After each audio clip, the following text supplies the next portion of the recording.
Magandang araw at magandang buhay, lalo na sa ating mga minamahal na mga senior citizens.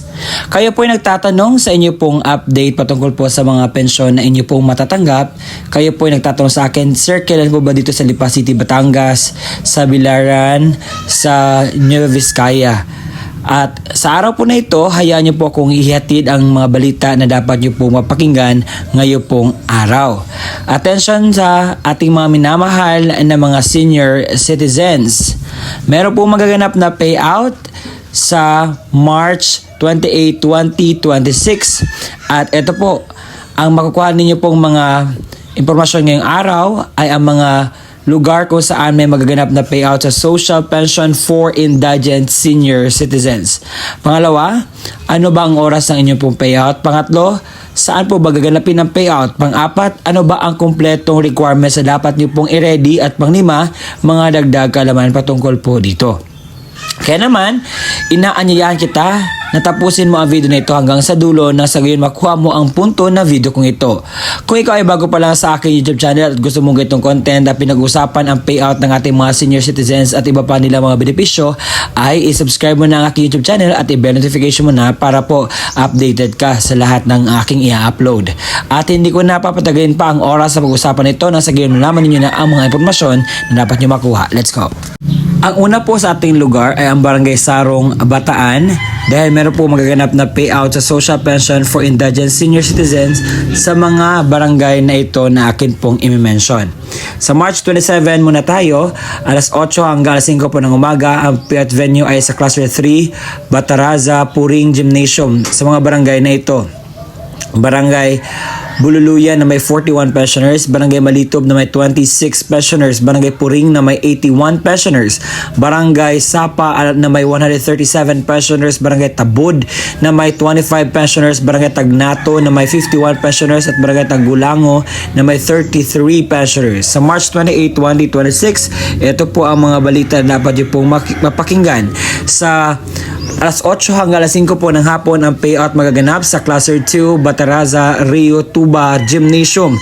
Sa Barangay Taratak na may 158 pensioners, Barangay Sumbiling na may 113 pensioners, Barangay Rio Tuba na may 300 pensioners, Barangay Okayan na mayroon pong 73 pensioners, Barangay Sarong na may 98 pensioners, Barangay Iwahig na may 98 pensioners, Barangay Igang-Igang na may 70 pensioners at Barangay Sandoval na may 104 pensioners. At ito po ang mga pangalan sa kasali po. Kayo na po bahala mag-pause.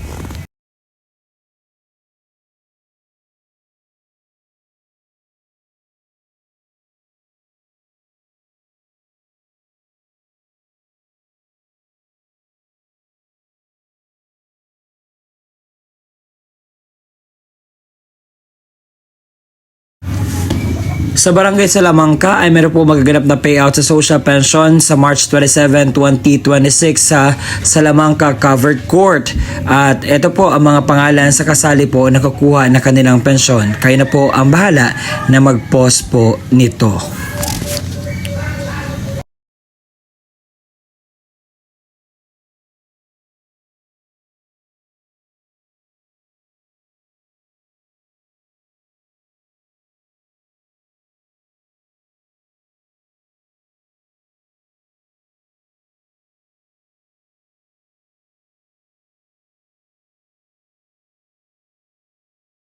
Sa Dangan Municipal Gymnasium ay meron po magaganap na payout sa March 28, 2026 sa Barangay Miray, Barangay Osmeña, Barangay Bugwak, Barangay Kiangat. Sa afternoon naman sa Barangay Lourdes, Barangay MacArthur at Barangay Megcoya. Sa probinsya ng Palawan, sa munisipalidad ng Sofronio, Española, meron pong magaganap na payout sa social pension for indigent senior citizens sa March 28, 2026. At ito po ang mga lugar. Barangay Punang na may sa alas 9 hanggang alas 3 ng hapon, sa Barangay Covered Court, Barangay Iraray na sa alas 9:30 o alas 9 hanggang alas 3 ng hapon, sa Barangay Covered Court po ang payout venue. Sa Barangay Pulot Shore, meron pong magaganap na payout sa Barangay Covered Court, alas 9 ng hapon. Sa Barangay Pulot Interior, alas 9 ng hapon sa Barangay Covered Court po ang inyo pong payout. Sa probinsya ng Cebu, sa munisipalidad ng Poro ay meron po magaganap na payout sa social pension for indigent senior citizens sa March 28, 2026. Ito po ang mga barangay na mag-payout. Barangay Libertad na may 122 pensioners, alas 8:20 hanggang alas 8:40 ang payout po sa Libertad Gymnasium. Sa Barangay Santa Rita, sa alas 9 hanggang alas 9:30 ng umaga sa Santa Rita Gymnasium na may 91 pensioners. Sa Barangay Adela na may 169 pensioners, alas 9:45 alas 10:30 ng umaga sa Adela Gymnasium. Sa Barangay Kansabusab na may 42 pensioners, ang inyong pong payout ay alas 10:45 hanggang alas 11 ng umaga sa Kansabusab Gymnasium. Sa Barangay Paz na may 126 pensioners, alas 11:20 hanggang alas 12:30 ng tanghali sa Paz Gym. Sa Barangay San Jose na may 109 pensioners, alas 1:30 sa San Jose Gymnasium. Sa San Jose na may 109 pensioners, alas 1:30 ng umaga sa San Jose Gymnasium. Sa Rizal na may 71 pensioners, alas 1:35 hanggang alas 2 ng hapon sa Rizal Gym. Sa Barangay Daan Paz na may 74 pensioners, alas 2:30 hanggang alas 3 ng hapon sa Daan Paz Gymnasium po magaganap ang inyo pong inaasamasam na payout. Sa Barangay Makasandi Covered Court ay meron po magaganap na payout sa March 27, 2026 dahil Friday po. At ito po ang mga pangalan sa kasali po na kukuha po ng payout.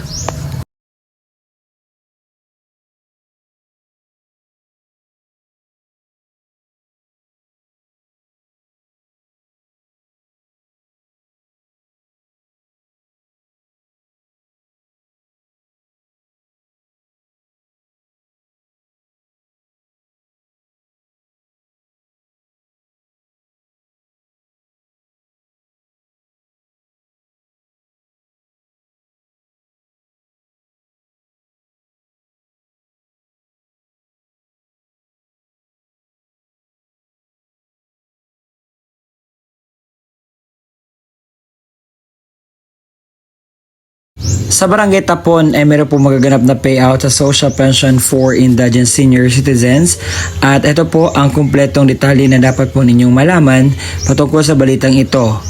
At ito po ang other barangays din kasali. Sa March 28, ito po Barangay Kugon alas 8 ng umaga sa Kugon Gymnasium.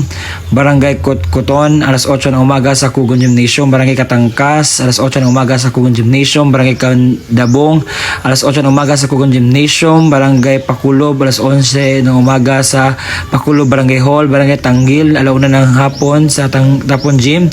Barangay Tapon sa Tapon Gymnasium po ang payout.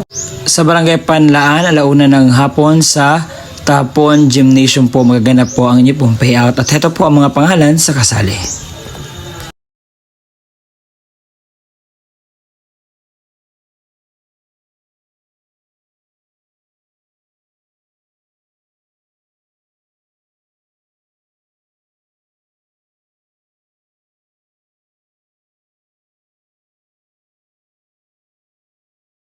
Sa BLGU ng Bakusanon, meron po magaganap na payout sa March 28, 2026. Okay, mali po ito sa kanila. Sa alas 8 hanggang 5 po ng hapon ang Barangay Payad, Barangay Kimanait at Barangay Malipayon sa Barangay Malipayon Covered Court ang payout venue. Sa Barangay Langkataon, Barangay Kipadukan at Barangay Bangahan sa Barangay Bangahan Covered Court, Barangay Bakusanon, Barangay Nebaliwa, Barangay Pagpigtaranan sa Barangay Nabawa Covered Court at sa Barangay Poblasyon sa Barangay General Convenience Room sa munisipyo po. ang kumpletong detalye sa magaganap po na payout sa social pension for indigent senior citizens sa araw po na aking sinasabi. At baka may nagtatanong sa akin, Sir, totoo po ba itong sinasabi ninyo? Baka po mas-scam kami. Ang lahat po ng aking ibinabalita sa inyo ay totoo pong mangyayari. At Sir, bakit wala po ang aming lugar dyan? So kung hindi nyo nakita ang inyong lugar sa aking vlog, ang pwede nyo pong gawin ay pumunta kayo sa pinakamalapit na barangay sa inyo at tanungin po ang update, kailan po ba at lahat ng impormasyon na kinakailangan mo. Dahil hindi lahat ng mga lugar ay nagpo-post dito sa online na kung saan dito ako nagre-research. Ang nakikita ko lang po yung mga barangay mismo na nagpo-post dito at binavlog ko nang sa gayon po maging aware po kayo.